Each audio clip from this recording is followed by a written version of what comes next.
The Carter Duryea that's come in to run ad sales? That's correct.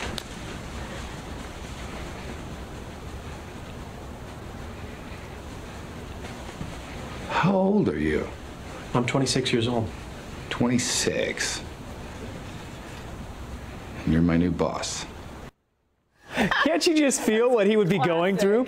World's longest, most awkward handshake. That is a great clip from In Good Company. The character finds out his boss is much, much younger than him. Turns out it is not just Hollywood as well. It is a very real trend in the business world. In fact, a recent survey found, get this, 34% of workers report to younger bosses. So basically 1 in 3. Now, workplace psychologist Dr. Mimi Hall, our friend of the morning show here, joins us this morning. Dr. Mimi, good to see you. Good to be here. Thank you. You know, we can laugh about that, but it's a little tough to be on the other side. So what do you do if your boss is younger than you, which is not always a bad thing? No, it isn't always a bad thing. And one of the things you got to realize is the fact that they got the position for a reason. And I think that's an important piece. And you want to look at what are their strengths. And sometimes you have to feel like you want to kind of lick your wounds and say, oh, gee, I had 20 years of experience and they got the job.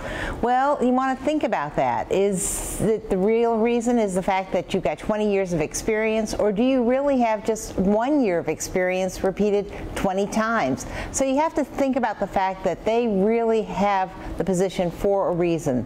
They may know something more, they may be updated on the latest technology, they may have some specific skills that is important for them to use.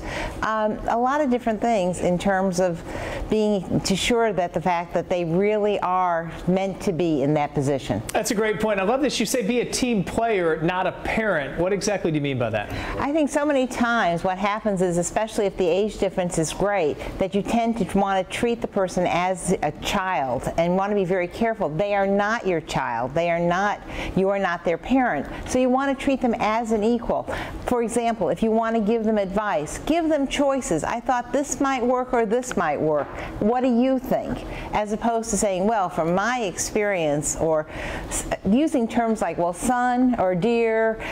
Again, you don't want to be condescending towards the person. You want to treat them as an equal and say, hey, how can we work together to make this really work? Yeah, you kind of touched on that with communication, which has got to be a key issue here. So do we need to change how we communicate if our boss is younger?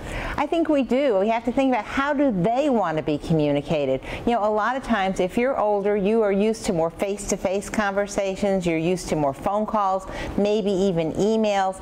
And when you're working with a younger boss, you may need to be increase your electronic communication. You may want to find out, how do they want to be communicated to? Do they want to be text? Do they want email? Be aware of the fact that just because they're not spending as much time with you, it doesn't mean they're not spending as much time on the job.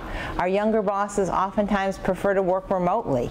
And so another way that you want to think about this is, okay, what can I do when they're not in the office to show my worth and my value to the organization? Oh, some great advice. You know what occurs to me, Dr. Mimi, we're all getting older, so the odds of us working for a younger boss are getting greater as well. Exactly. Exactly. Something we can't argue with for sure. Great advice in a situation we find us in a lot. Great to see you, Dr. Mimi.